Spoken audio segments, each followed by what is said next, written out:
lost in thought as I strolled through the park, enjoying the crisp autumn air. I couldn't help but notice a peculiar sight. There, in the middle of the pathway, was a man with his head seemingly lodged in his own posterior.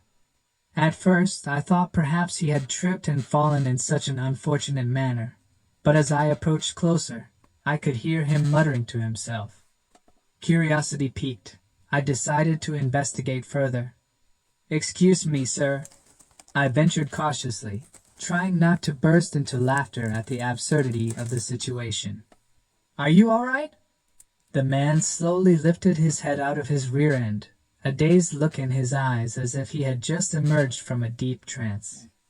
"Lost in thought, my dear fellow, lost in thought," he muttered, as if that explained everything. As I tried to maintain a straight face, it became apparent that this man was quite serious about his predicament. "Lost in thought, you say?"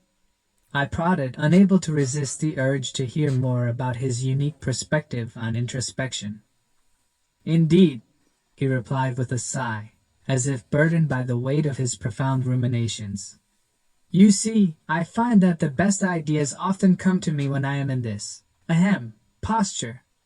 It's a rather uncomfortable position to be sure, but the clarity of mind it affords is simply unparalleled." As he spoke, a small crowd began to gather, drawn by the spectacle of a man with his head seemingly inserted where the sun don't shine.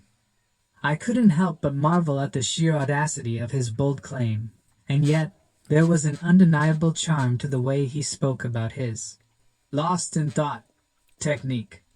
Before long, the man had attracted quite a following, with curious onlookers peppering him with questions about his unorthodox approach to deep thinking. He held court like a philosopher of old, regaling the crowd with tales of epiphanies and breakthroughs that had come to him in moments of extreme contortion. As I listened to him speak, I couldn't help but admire his unapologetic embrace of his own eccentricity.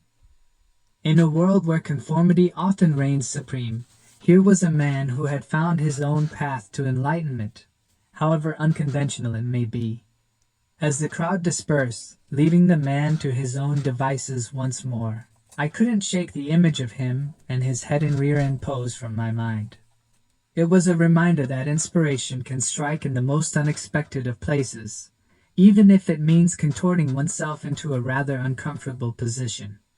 And so, as I continued my walk through the park, I couldn't help but feel a sense of admiration for the man who had dared to think outside the box, or in his case, inside it.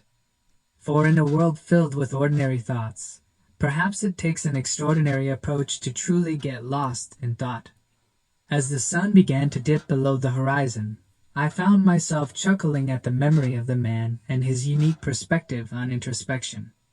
It was a tale I would be sure to share with friends, if only to remind them that in the pursuit of profound ideas, one must sometimes be willing to go to great lengths, or depths, as the case may be.